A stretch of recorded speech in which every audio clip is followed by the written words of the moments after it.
If Roxanne, you'll go ahead and take roll, and if we'll all please stand for the Pledge of Allegiance.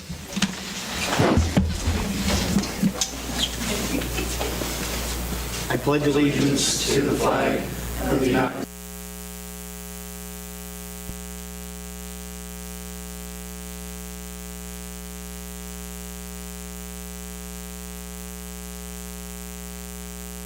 Has the council had time to review the agenda?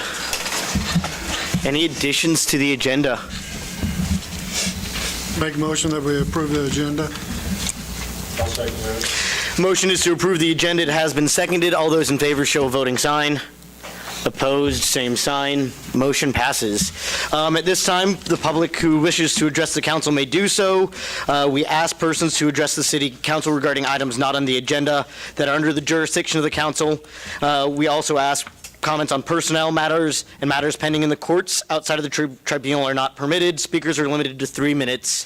Any presentation is simply for information purposes only. Are there any speakers? I know you missed me. We have missed you, Donna. I talked to you the other day. I know, but I'd catch you out at Walmart. All righty. Several things. I've got 3 things I want to talk about. One's good, 2 are questionable. One is, why did we shut the pool down so early? It's been 100 degrees, and the pool was shut down. And I was a little disappointed for one, and everyone must think I know something about it because they all called me, why did we shut the pool down? And I said, I don't know, I've been gone 4 weeks. They didn't ask me if they could do it. So I'm going to tell you, you had some unhappy people. You don't have to tell me why. I'm just telling you, it was a bad deal.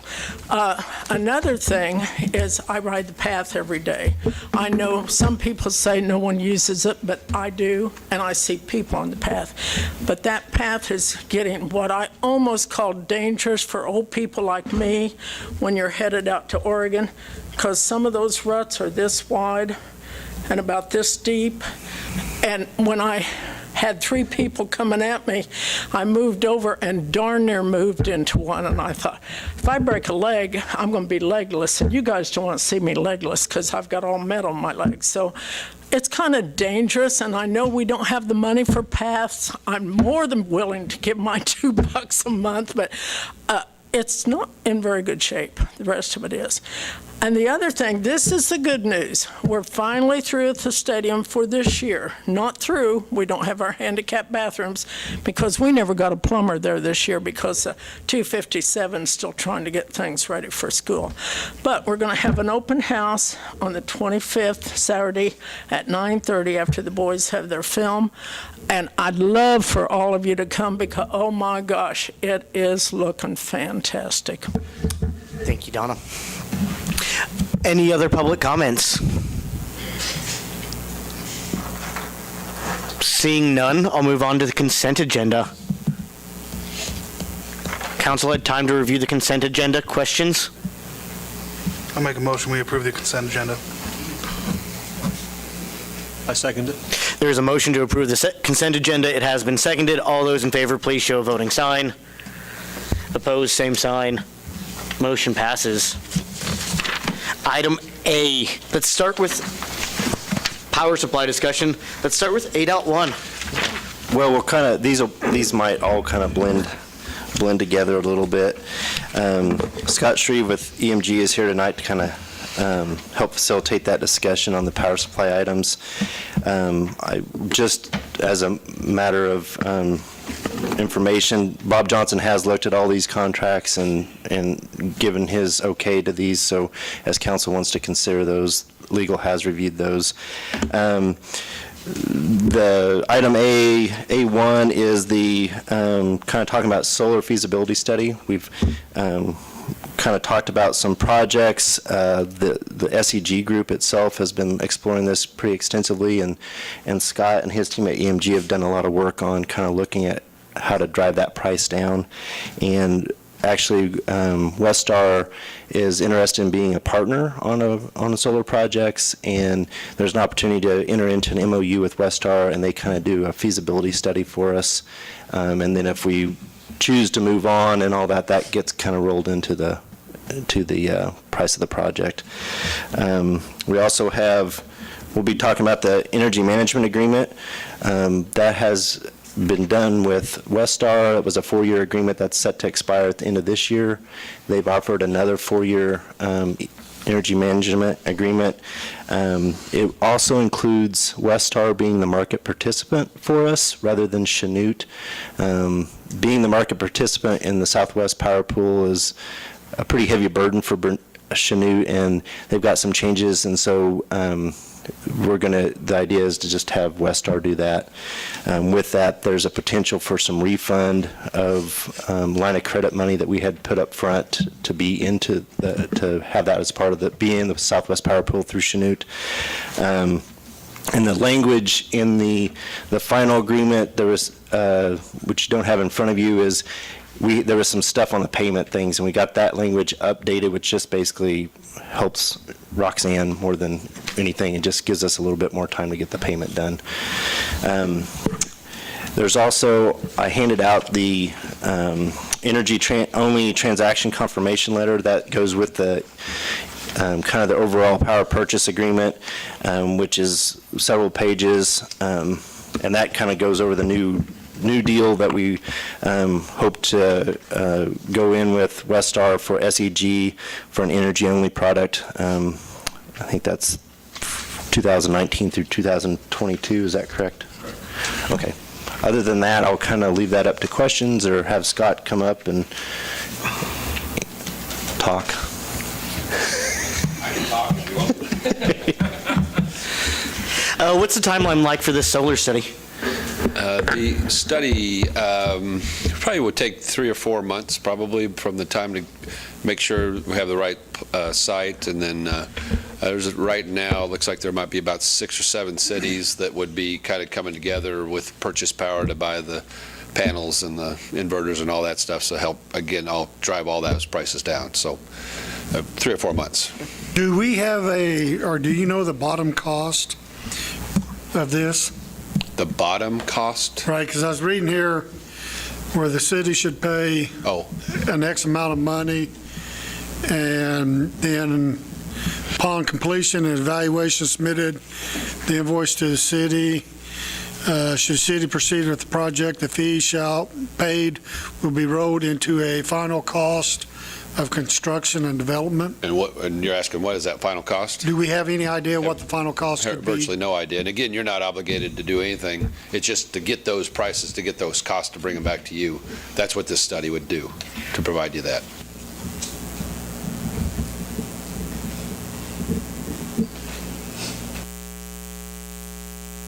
There's a few new faces here, and I guess just to make sure this solar piece is really the city, short and sweet. I'll try to make it short and sweet. The city's load is roughly about 25 megawatts on the peak during the summer. The city has 2 Wartsillas, about 10 megawatts total, and about 5 2.5 megawatt diesel generators, so 12.5 there. So we've got about 22 to 23, 2.5 megawatts of capacity, and we're about short about 3 megawatts of 3, and again, we need reserves, so we're about 5 to 6 megawatts short of capacity. And so we can't count capacity. We can't count solar as capacity. We can only count it if it's on the peak. And I don't want to get more into it, or I'll be glad to get more into it, but this is it's opportunity to look at. It's behind your meter. It'd be in your backyard, the solar project. And it would, again, from the analysis, we don't know what those numbers will look like, but we think from all indications they should be pretty promising. So I don't know the bottom number. I don't know that final number today. The cost of the study itself, there is no cost to us unless we proceed, but just to do the study, to give us answers, we're not obligated to any cost. There's $4,000 cost for the MOU to do the audit. Sorry, did I catch you? Did you say that the whatever's generated from the solar, is my mic on? Whatever's generated from the solar power cannot be counted towards our peak production capability? It's obviously you don't know when the sun is going to shine, and so if can't be counted on. As much capacity that's on when the sun is shining, that will be counted towards the capacity, but it's not, you can't count it as capacity yet. It has to be, you have to have historicals and see what that looks like on the SPP and your peaks. Do you know how long it'll be before we can get historicals to count it on peak? We know, well, we have we'd have a year, as long as we have the solar farm on our property, after a year, we would know those historicals. We would be able to count those. We get some sort of a small credit, I want to say about 15%. If we put in a megawatt of capacity, we'd get about 150 kW of capacity initially. Then historically, then we would then show, okay, it's been up and maybe it's 40% or 50% or whatever it is. So that we could count that towards capacity. And today you pay $2 a kW for that. So there is, again, I don't want to sell it to you as a capacity, but there is some.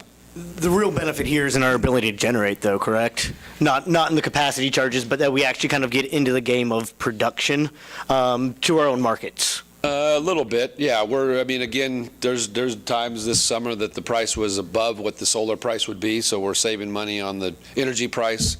And again, just kind of depends on the market and the day, and there's a lot of variables at each day and each hour, so. Is this going to look at any of the battery stuff either? Yeah, I think in this memorandum of understanding, it's going to look at some battery options as well in there for storage, or just more the solar aspect? It's really solar, but I'm telling you, we will look at batteries as well, whether it's part of that MOU or not. Okay. Now, if I understand this right, we would be buying part solar and part through Westar or whoever. If the city, you say, 25 was our peak this summer? Right. Okay, just say that we're only getting 15 from you, then we'd buy the other 10 megawatts from another supplier? The city has roughly about 22.5 megawatts of capacity in your backyard. So the city, all cities, everybody has to cover their own load. So you guys are about 3 megawatts short. You have to take care of reserves, and so roughly about 4.5 or 5 megawatts short of capacity. And that's where you've had some capacity in the past. Talk about buying some capacity to fill that in. You're renting capacity from Chanute and Sabetha instead of having it in your backyard. And that's the discussion I started with, I guess, is saying that the city is short of capacity. The solar is it doesn't cover all of this, but it may be a part of the solution, if that made any sense.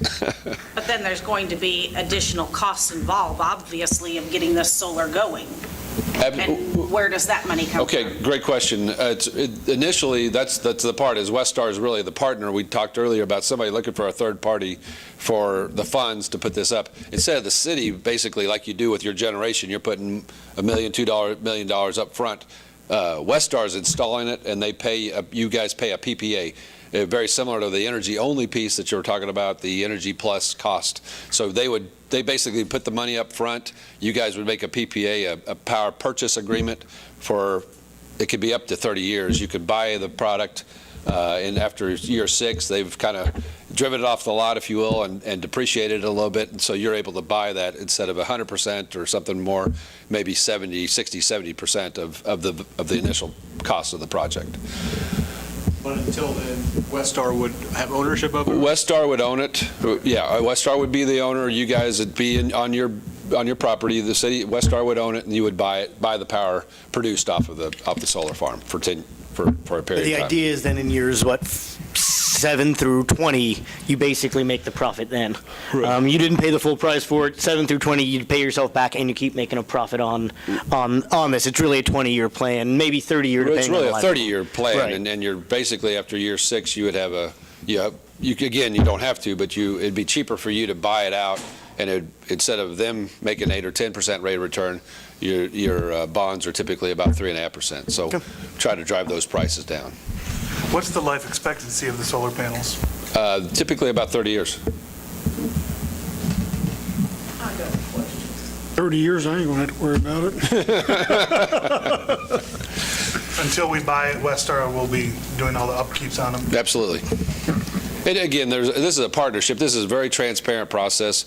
They're showing you all the prices of the panels, the inverters, the racking. It's all front, and again, if the city can do any fencing or excavation or anything, that's going to help drive the price down. If you can't, whatever. So it's a very transparent process. So we should know something by the first of the year then? I would hope that you'd know something before then, but yeah, I think, by the end of the year, yes, sir. Donna, did you have a question? Hold on, let me see if there's any other questions out of the council here first. Unless Donna raises something. Donna, what's your question, please? No, we had, and I can't tell you their names, I don't remember, two people from Humboldt come, and they were trying to sell the museum solar energy. I went in and talked to Roxanne about it, and I questioned whether it was that good of a deal. So would this take care of that cheaper for us at the museum than buy? They're a different outfit, right? Yes. That's my question. This is Westar, and it's looking like this is going to be on a commercial scale. This is going to be a very large scale versus putting 2 panels on your house. Absolutely. This would be multiple megawatts, and when you kind of get into that economy of scale, it's where you really start making money to drive down prices. The other benefit there is the museum's probably nonprofit. Westar is going to get all sorts of tax incentives and write-offs, and that's the way that they buy it, and we come back and we purchase it off of them after they've gotten the write-offs. That's why they're going to lower down and depreciate that price, because they're such a big company. They need those. We as the city can't get tax write-offs. And if Like you the want to federal be- government's not giving them to us. And if you want to be green, the city could develop a program where you could buy 7 or 10 or 20 panels, and then some sort of structure, rate structure, that could be done so you could be green at your house or business or wherever. So, Can you indulge the other cities that are looking into this? Or is that trade secret? Chanute, I know, has signed the MOU that's in your hand. Fredonia's looking at it next week, I think. But I don't know. I don't know anybody else that's signed the MOU yet. It's really just trying to kind of collect, gather cats, or, trying to collect them and try to figure out how many. This is just a helpful way for us to make a really good informed decision. Yeah, we're going to pay them to get us some good data on cost and pricing. It's a solar study is what it is. And Now, would they put, like you said, Chanute, I'm going to use them for instance, and say we did that. Is there going to be one central location, or will each town have their own solar panels set up? you'll have your own. It'd be behind your meter. It'd be on your land, the city land, or wherever. It'll be, each city will have their own. That's the study that we're looking at. Each city has to look at where is it, what's the terrain, where are the panels, which way, is it tracker, is it a fixed system? So there's a lot of each site specific, if you will. But again, if we pair up with all of these other ones, rather than buying 1 megawatt, maybe it's 10 or 12 megawatts between these 18 cities, and that's how you start lowering the price. Correct. For each of these panels or each of these systems. Why do we pay for the study if they actually own it? Why aren't they paying for the study and then telling us, look, this is a great deal, we're going to own it, but, why do we pay for it? It's a site-specific, you don't have to, but it's a site-specific study for the city of Iola, where you're... Same way the wind farms paid for theirs when they put up the test wind farm studies. They said, hey, we're going to put these wind studies up. We're going to end up wanting this, if we want this project, it's going to end up probably as ours at some point. We're looking at a financing option is basically through Westar. Nancy, it's a very transparent system, a process, again. And I understand that. I just know how tight money is right Sure. now. So, and I think that that's something we all need to remind ourselves of, especially, right now with budget and budget cuts and that type of stuff. So I understand that eventually this could be a great thing, but is it something that we can realistically afford right now? We don't know the cost right now of the entire project. Well, but we know I think it's it'd be $4,000 to well, start with. just to look at, but I think it'd be short-sighted if we don't do this project that could benefit the city for the next 20 to 30 years. And we just say we can't afford $4,000 right now, so we won't look to 30 years in the future. I think that might be a little short-sighted of us, and I think that would be really devastating to the community. Just to simply pass on an opportunity over $4,000. That could in 30 years be very profitable and could generate a lot of money into our own systems and keep those prices lower for our consumers. How long do you expect that we're going to have to continue to buy capacity if we go with this system? You'll still have to buy capacity, unless, I mean, you're going to either buy it or build it yourself. And that's, last year you had some discussion about putting in 2 or 3 units, and maybe Sid could. Yeah, we have money. We had money in this year's budget. We haven't found the right project to pursue on that to buy generation. And we've actually got that, we moved that money back over for 2019. So if we find that right project that we can purchase that capacity, and looking at purchasing used generators or generation of some sort.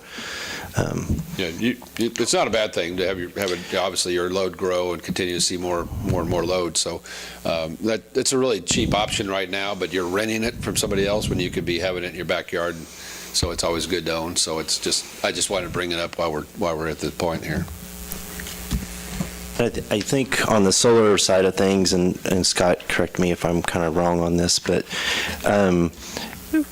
the push for solar at the resident side is probably going to be more and more as the years go on, and that distributed generation can really upset how the electric utility functions. This would be a more controlled environment to offer solar potentially back to our customers, those who want it, but it's done through this type of project in conjunction with Westar, rather than just everybody starting putting up panels on their house or the museum or wherever.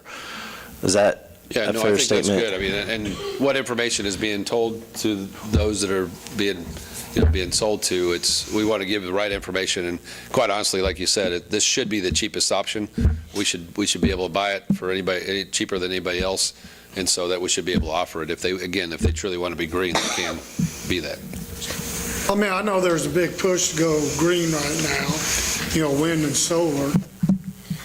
So, I mean, I would like to know the bottom, what this would cost. And I think that's why we're doing this study, is to figure out what is going to cost. He can give us projections, but without a detailed study, we don't even really know the feasibility of how much you're going to generate. And that's kind of where this works, is how much are you going to generate here in Iola, Kansas? How many sunny days do you have for how many hours on average per year?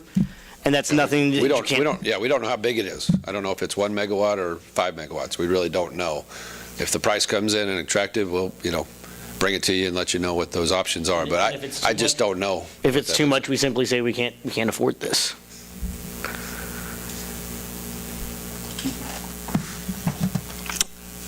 Any other questions? Do I get a motion? Anybody got a motion for me?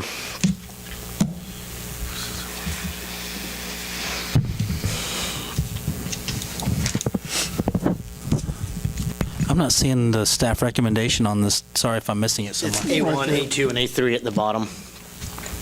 Page right behind it. So do those need to be 3 separate? Yes, we'll have 3 separate motions, and actually, if we do this one first, then we need to actually talk about the power purchase agreement next before we talk about the EMA. That was my direction from Shoop, so. You say? We can address the solar one, but we would do 7A3 before we would do 7A3 before we would do 7A2. But we can just do one at a time. So I'd make a motion that we approve 7A-1 for the solar feasibility study, MOU with Westar Energy, and authorize the necessary signatures. I would second that motion. There is a motion and a second. All those in favor, please show a voting sign. Opposed, same sign. Motion passes. Roxanne, 2 noes. Okay.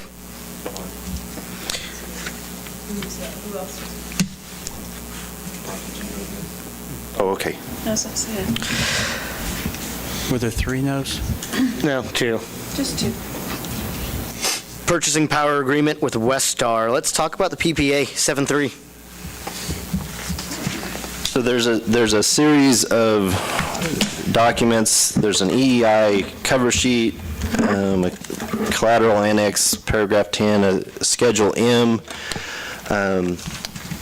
That all goes with the overarching EEI agreement, which is all that is federally regulated and basically written.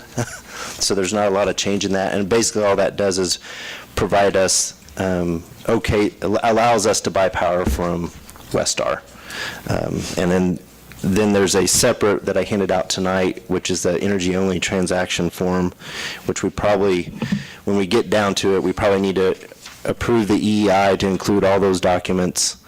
And then we'd have to have a separate motion to approve that energy-only transaction form, and then we can talk about the EMA. Yeah, really just the background of this is, as Chanute was the market participant. They were buying all the power from Westar, and now it's being broken out. And like I said, Westar, we're getting to that part where, but each city is got to really get a bill from Westar instead of Chanute. It's really being broken. That's the simplest part of it is, and these documents that we're talking about here, this EEI agreement allows you to buy power at any time. And this base load, this piece that we're going to talk about is that first one. Does this lock us into a specific rate? It doesn't. It's somewhat.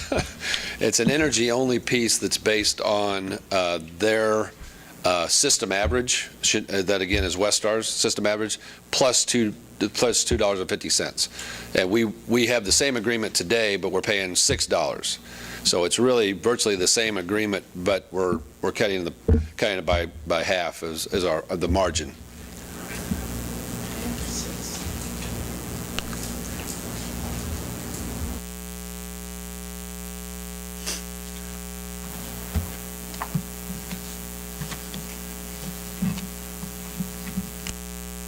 So it just changes the market participant from Chanute to Westar, is that? That's correct. Well, that's the EMA.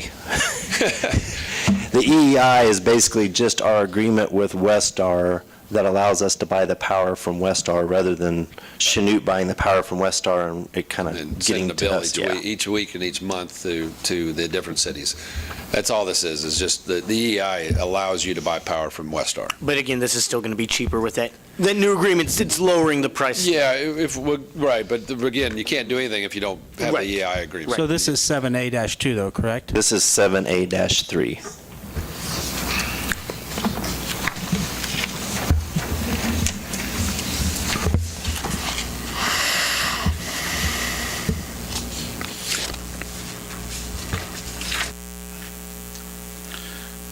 And you said Bob's looked at these contracts? Yes. And what you have in your packet is the EEI cover sheet, and there's a collateral annex, paragraph 10, and a Schedule M that goes with the major part of that contract. But like I said, that is a federal government, basically, document that anybody that sells power like a Westar or anybody has to have that with their Just the customers. standards that it goes by, right. So the city of Iola will realize a savings by changing to this agreement, correct? That's with the EMA, which makes Westar the market participant.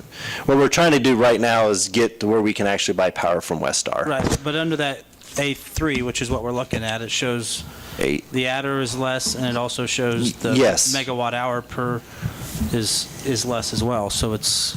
Right. So Yeah, the- that's what Scott was talking about.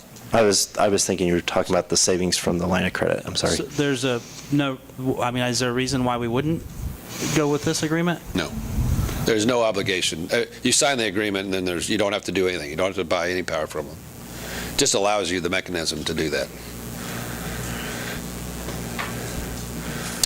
You want to make me a motion? I make a motion we approve power purchase agreement with Westar Energy and authorize the necessary signatures, so 7A-3. The motion at hand is to approve the purchase power agreement with Westar Energy. It has been seconded. All those in favor, please show a voting sign. Opposed, same sign. Motion passes.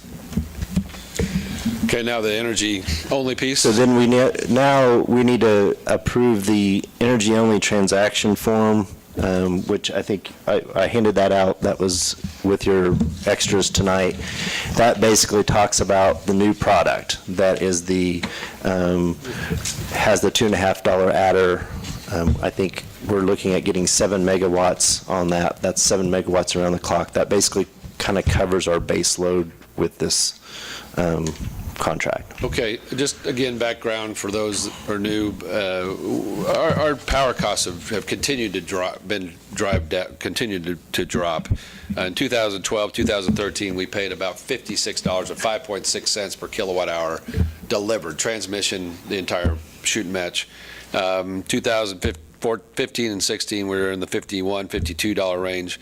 In 2017 and 2018, we were $41 and $40 or 4 cents a kilowatt hour. So we've gone from about 5.6 cents down to 4 cents in the last 6 years. And that's virtually all of that, not all of it, but most all of it is a pass through to your customers at their meter. So if they, so that's that.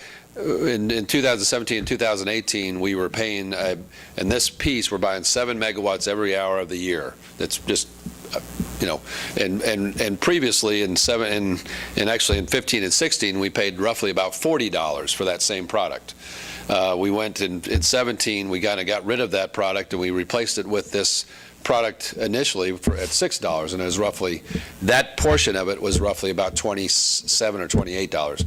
Now this product, again, it doesn't change anything, it's just the margin, and it's roughly about $24, $25. So we continue to do the best we can, and I think we're about the end of it, but we've really squeezed out all the juice we can of the contracts. And so this is a 4-year contract. It's good for Westar. They know what their cost is, plus $2.50. It's a number that, again, $24, $25 for every hour, 2.5 cents per kilowatt hour. And then the city has generation that can cover back to the 7 megawatts. We're talking about apples and oranges, but you've got 7 megawatts that's coming that doesn't have capacity with it, just energy. And so above that, then we really, if we need to, the city can take care of the rest of the energy portion of it with their own generation or the solar or whatever else. So it's kind of apples and orange, and I'm trying to confuse you too much, but this piece really, it's a really good product, and I really encourage you guys to make that motion. And this motion isn't included on the thing, because I was thinking we would do it all at once, and then I realized late Friday that we probably needed to separate out the energy only transaction form and make a motion to approve that. And that's basically now, so the last motion, which passed, allowed us to buy power from Westar. This is to say this is what we're going to buy from Westar.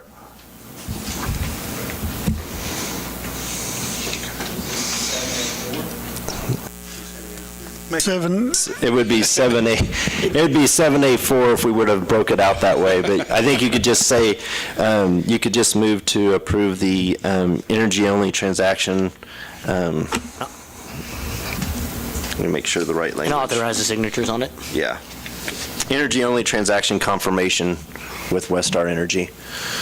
Then I'll make a motion to approve the energy-only transaction confirmation with Westar and approve the necessary signatures to sign it. I'd second that motion. Motion is to approve the energy-only transaction confirmation with Westar. Has been seconded. All those in favor, please show a voting sign.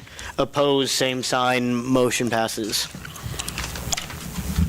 Anything else? Do we need to approve the EMA agreement? Now we need to go back and we can approve the EMA, which this is now basically we've got an agreement to buy power from Westar. This allows Westar to kind of manage our energy transactions and help us with those things.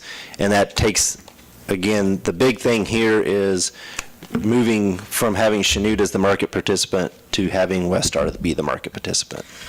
But this will send some money back to us. Yes, because when we first went into with SEG and Chanute was that we had to put up a line of credit with SPP to be able to kind of play in their ball game. Now that Westar's doing it, they hold that line of credit, and we don't have to support that. Right.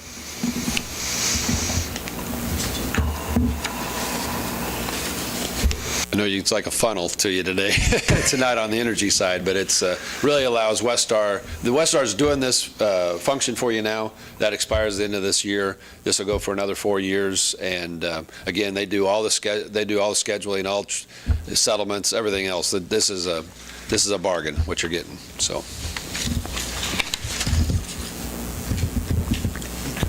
I'll make the motion to approve the energy management agreement with Westar Energy and authorize the necessary signatures. I'll second that motion. Motion is made to approve the EMA with Westar and seconded. All those in favor, please show a voting sign. Opposed, same sign. All Sorry, right. that was a lot of Okay. power bit supply soup. stuff, so. Very good. Thank you very much. Thank you. Thank you, Scott. We look forward to seeing you again in a couple months, hopefully. See you, Phillips. Item B, sales tax resolution. So I placed at your table there just a kind of a little overview of the sales tax. This is, it's the current 0.5% sales tax was originally approved in 1989. There were extensions in 95, 99, and 2008. And the current sales tax is set to expire on December 31st of 2019. And so over the conversations and strategic planning, I think in 17 and again this year, we talked that that's something that the council wanted to pursue, that to get that extension. The revenue for this goes to major street and capital improvements and reduces our reliance on any other funding stream, which would, the only main other one that we would have is property tax, that we'd have to try to come up with property taxes to cover these expenses, and that would be pretty detrimental, I think, for the community. And with sales tax, everybody that comes to Iola pays towards that. Our current rate is 8.75%, and if you look at Figure 1, you can see that I kind of try to get a preview of some of the surrounding communities, and we're the lowest.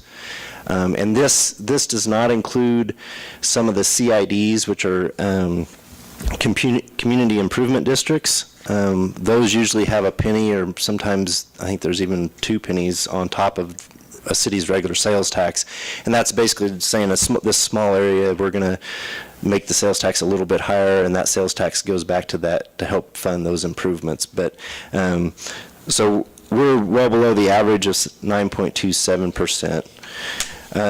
Typically, we've been collecting a little over $600,000 from the sales tax. Looking at the years 2010 through 2019, with 2018 and 2019 kind of being projections, that's over $6.4 million that has been generated from the sales tax. Expenditure-wise, looking at that same time frame, the capital project, so all that revenue goes into the Capital Projects Fund, Fund 96, and then we fund different projects from that.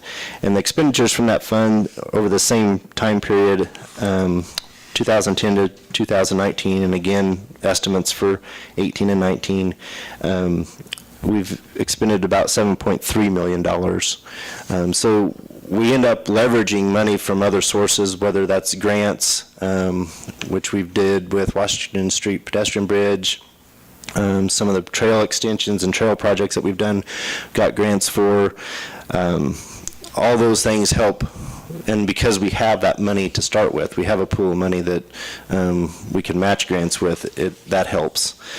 Over the same time period, we've put a new bridge at Jefferson and Douglas, did some seal coating at the municipal parking lots, and we've done a couple other major, pretty extensive road projects, a mill and overlay on 54, and some restoration, a small restoration project on the east side. So This would be the same fund that rebuilt Cottonwood, et cetera, a couple of years yes, before and that. so prior that kind of was the prior period, but some of those big ones, you had Cedar Brook, work, that was 2 million plus, and the housing up there. Cottonwood, 1.3 million. Lincoln, over 2 million. So this sales tax has funded a lot of projects, and and those were some pretty big ones that were done just prior to this. And cycle that we're for the looking readers at. and listeners at home, how much is it a lane mile? About $1 million, $1.25 million? I think about $1 million to $1.5 million a lane mile is what we're told. And so we've got, basically 4 lanes running through 54 through most of town, and that one needs some serious work. So for every mile that 54 runs through town, that's, $4 to $5 million to repair? I think one thing we need to really stress to the public is,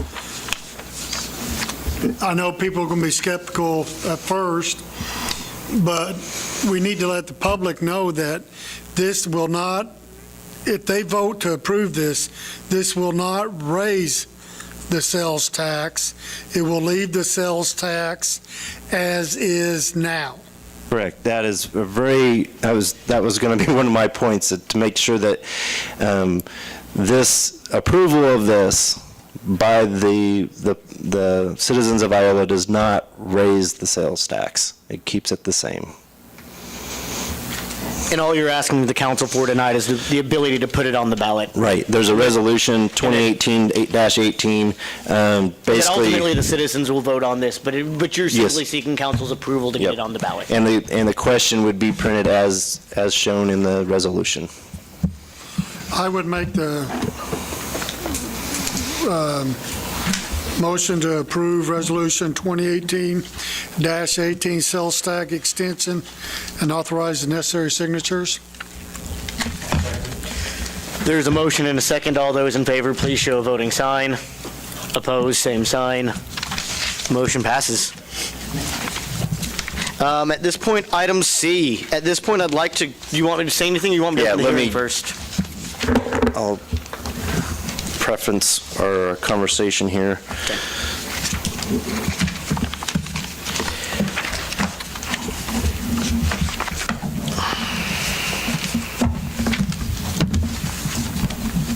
So in order to formally adopt the 2019 budget, we have to set a public hearing, and it must be conducted at the set time, and then the budget has to be published prior to that public hearing, and then a final, as we were looking at the final review of the budget and getting the worksheets that we have worked on over the course of multiple weeks, and getting those translated into the state forms, I realized that we had not, I didn't have the CIP expenditures put into the state form when we published it. So we need to, basically for tonight, because we already had a public hearing set, we need to conduct the public hearing.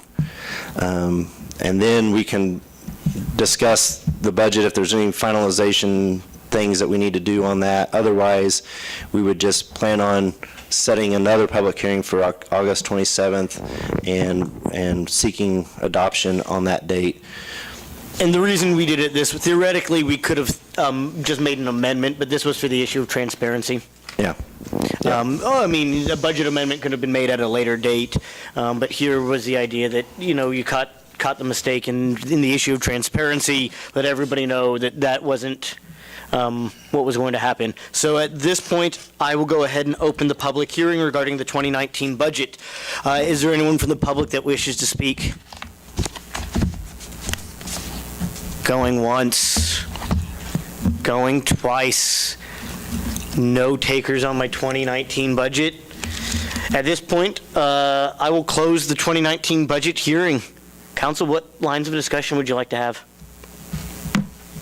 Are we still leaving out mosquito spraying?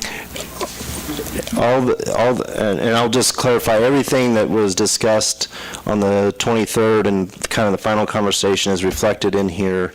There was one slight difference. We got the final number for the neighborhood revitalization rebate, which impacted the general fund by about $20,000, because we had budgeted about a $22,000 rebate, and I think the total rebate was $41,000 for this year. So that further impacted that.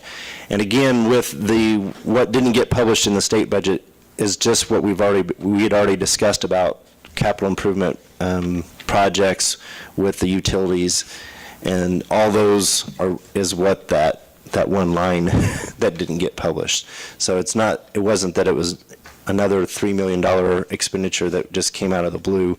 We've discussed all those projects. It just wasn't on the state form when it was first published. Okay, so Other is than that that- a yes to the mosquito It spraying it is still out? is not in this budget, because that's what was reflected of the 23rd, the conversation on July 23rd. And since a couple of you were missing on that, can I go ahead and get you to weigh in? When we did our budget hearings, I thought that the council was all kind of in agreement that we wanted to make big cuts. When I say big, I mean reasonable cuts with the budget. And Sid, can you go through and tell me what cuts were made from the budget?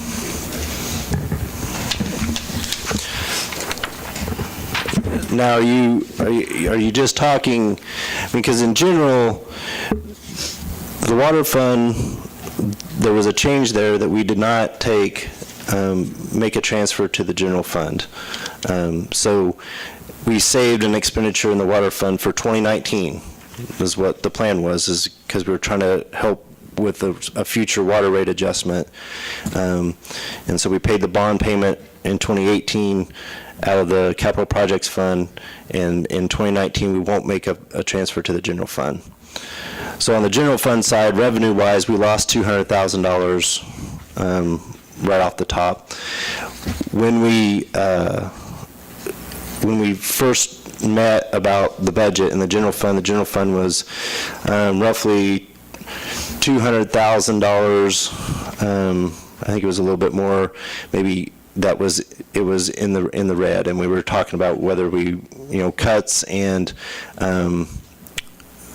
whether we change anything revenue-wise, or we just go and eat into some of the reserve that had been built up. Out of that conversation, we went back and cut $120,000 out of the general fund budget. And then the rest was going to be made up with the reserve spending, basically.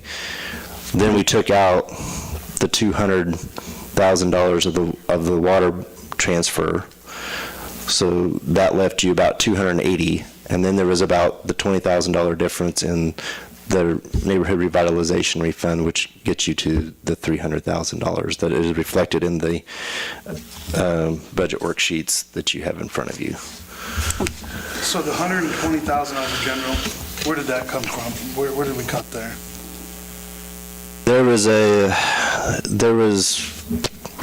We cut some of the big ones. There was a list that was handed out on the 23rd that included all that.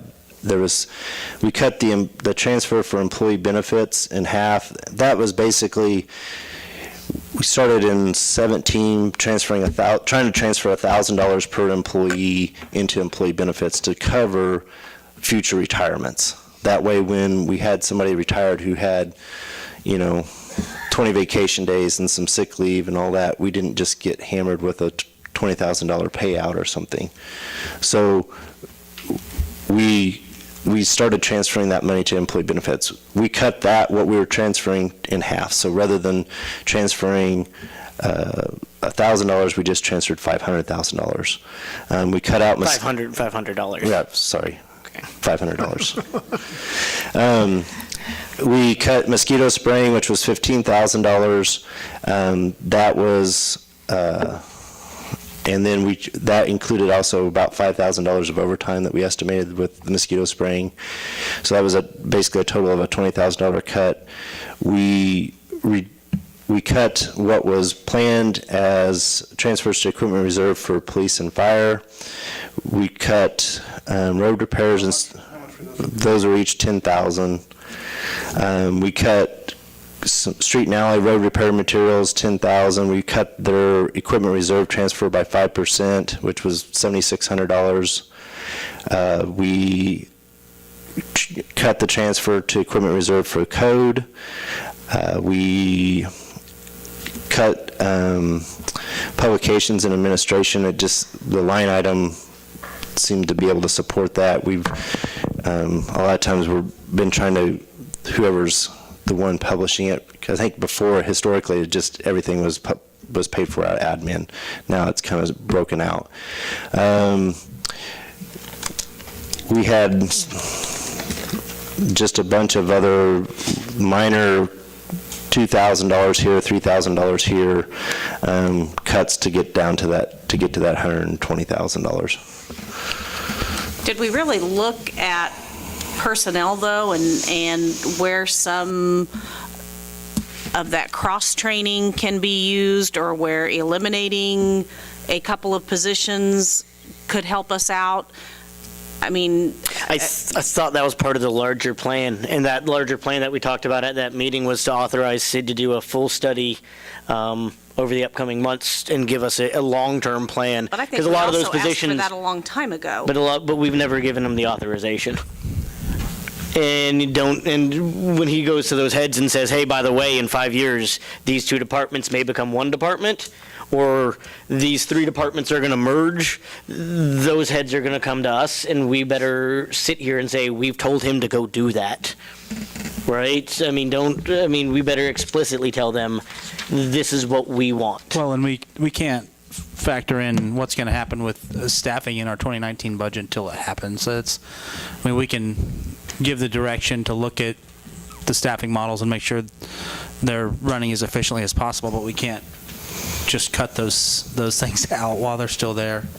So I'm curious, I have a question about the mosquito spraying. I'm going off of memory. It appears that 15 to 20,000, I was thinking we've been spending 30 to 35,000 on mosquito spraying each year. Am I mistaken on that?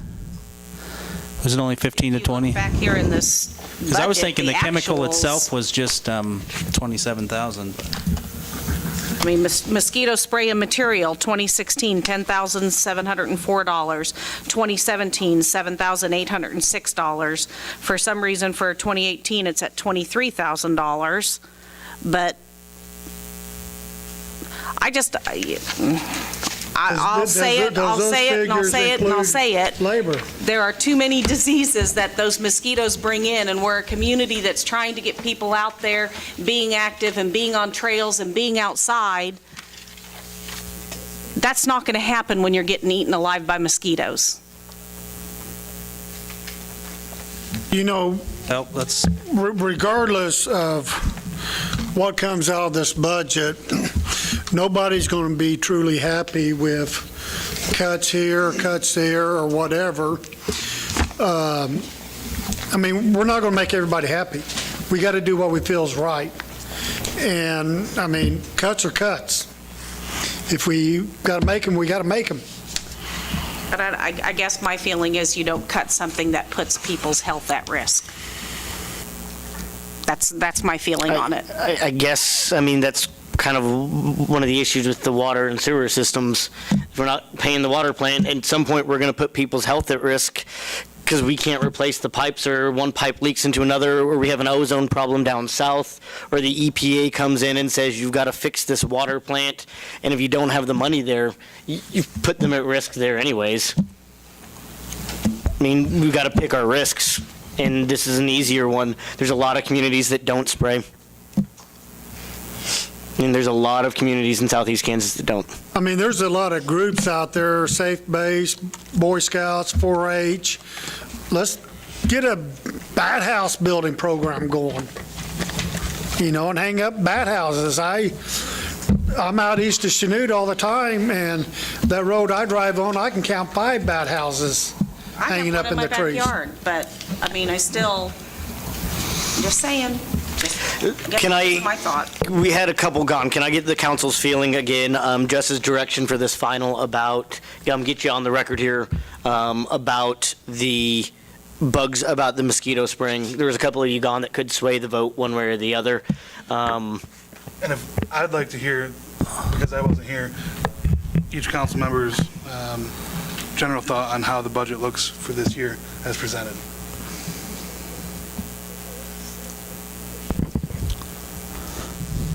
Aaron, let's start with you let's just start with one item at a time.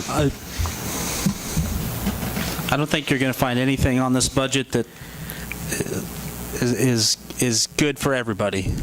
I think for me, the mosquito, I get the health concerns, but for me, the mosquito spraying has always been low-hanging fruit. I've never been for that service. Maybe in 2 years, we're going to change our minds on that, but at the time being, I'm for reducing that expense. Okay. General thoughts about the budget?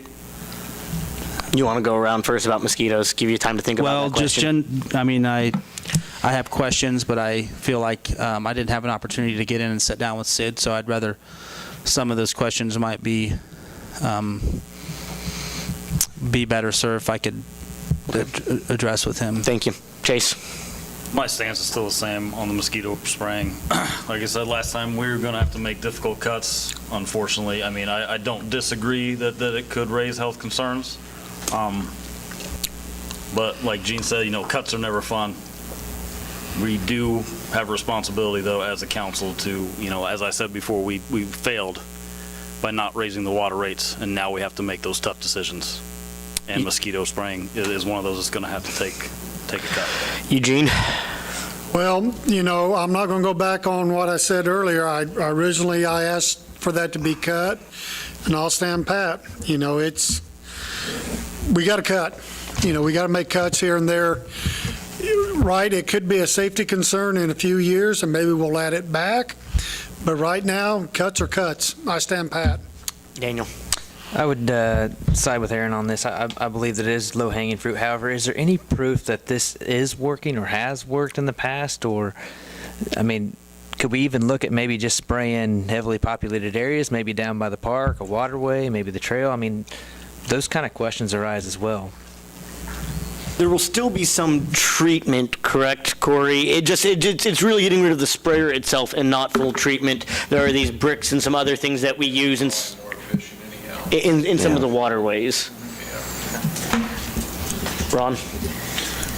I'm for cutting it. We have to make cuts. Mike? I still stand by cutting it. Nancy? Obviously, you know how I feel. Mark?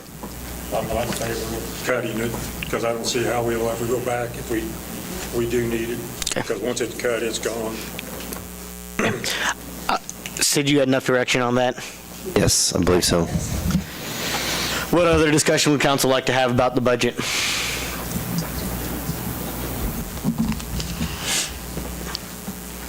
I would still like to see more cuts in the equipment, purchasing new equipment.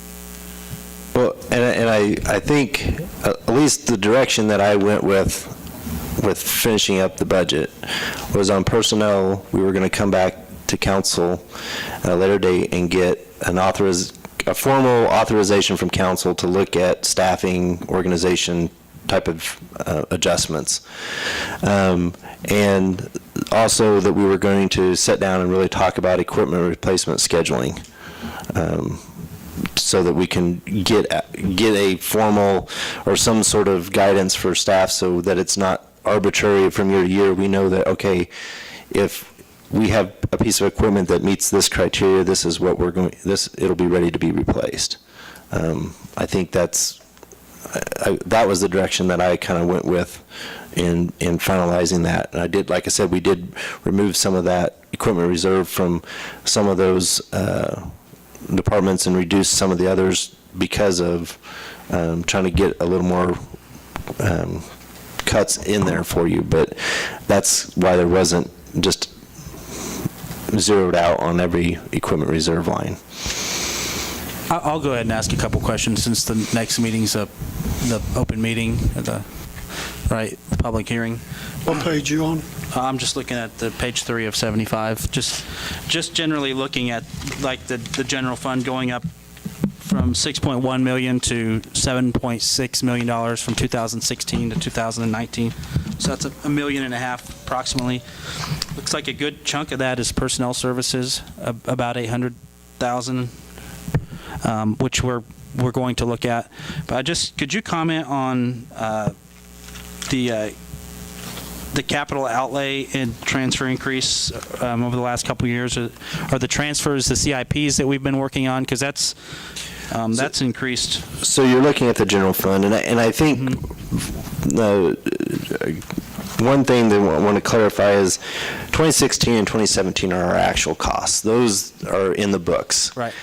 Those 2018 numbers are what we are, for the vast majority, 99% of the time within this, these worksheets, is what we budgeted last year for 2018.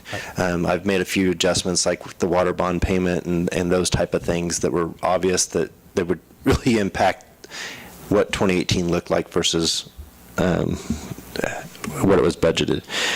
I think the capital outlay, I'd have to look. I think a lot of that's driven by equipment purchasing.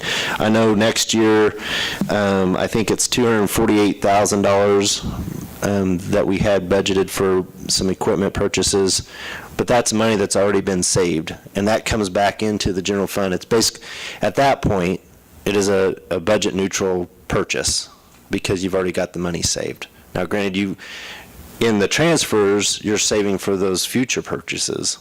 Right. But the capital outlay purchase is, in my mind, kind of budget neutral because you've already got the money saved for it. Right. I guess what stands out to me is when you see a 400% increase or a 200% or 300% increase on those. I'm just curious what drives that.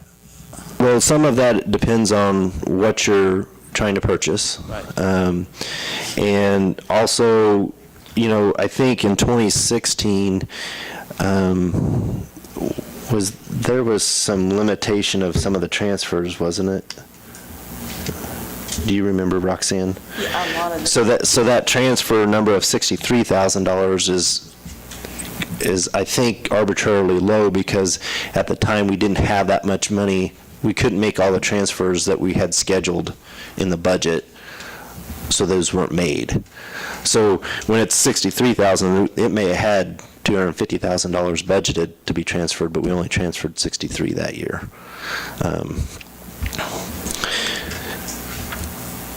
But like for next year, I think it's, the two big things are a tractor with a boom mower to go with that, and a dump truck, I think, is what Dan. Street and alley.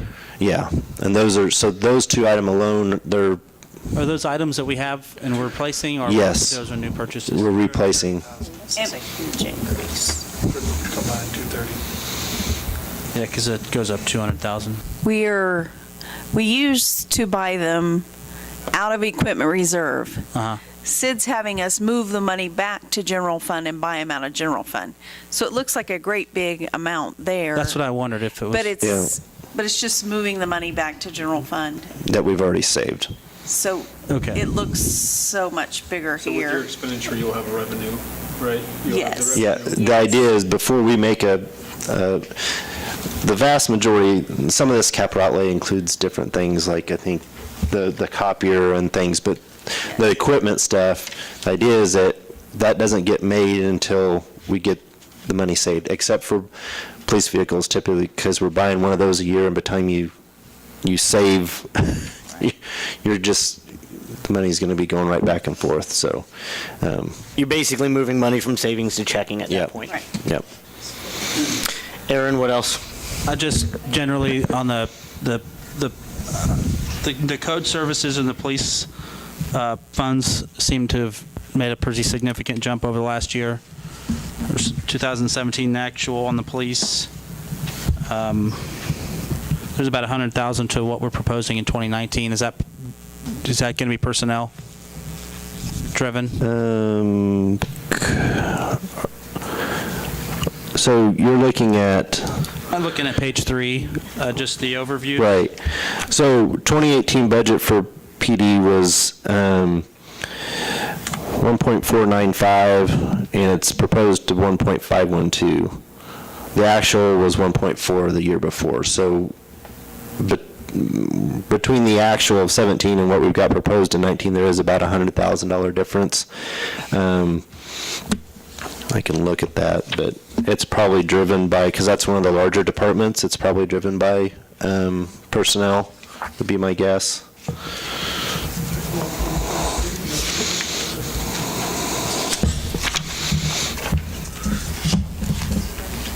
Yeah, if you look at page 6,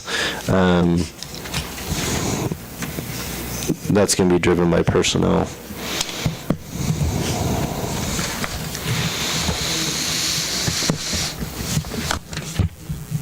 I feel like we keep going round and round on the personnel and the vehicles. So when do we plan on having these meetings about the attrition with personnel and to deal with vehicle purchasing?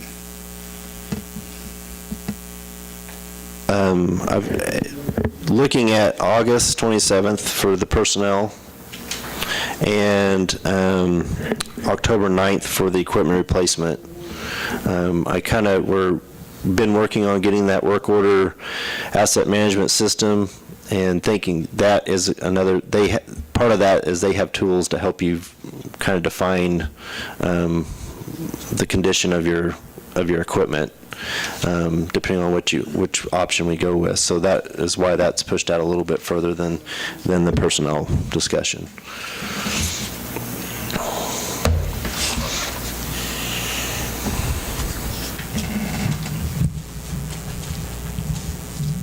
Anyone want to make me a motion for a public hearing on the 27th? I would make a motion to set a public hearing for the 2019 budget for August the 27th, 6 PM at Riverside Park. I'll second that motion. Motion is made to set a public hearing on August 27th, 2018 at 6 PM at the Riverside Park Community Building.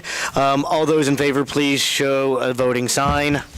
Opposed, same sign. Motion passes. Executive session, why don't we start this with, 30 minutes? If I can get a motion here for an executive session, I'd ask that you include the council, myself, and Human Resources Manager. So moved. No, please read it out of the agenda. Want me to read it? I got it right here. Yeah, go. I move the city council recess into executive session for 30 minutes per to personnel matters of non-elected personnel, KSA 75-4319 B1. The purpose of the executive session is to discuss an individual's performance and shall include the mayor, council, human resource manager. Regular meeting shall reconvene in the council chambers at 7:40. 7:40. Second. There's a motion at hand for an executive session. It has been seconded. All those in favor, please show a voting sign. Yay. Opposed? Annie.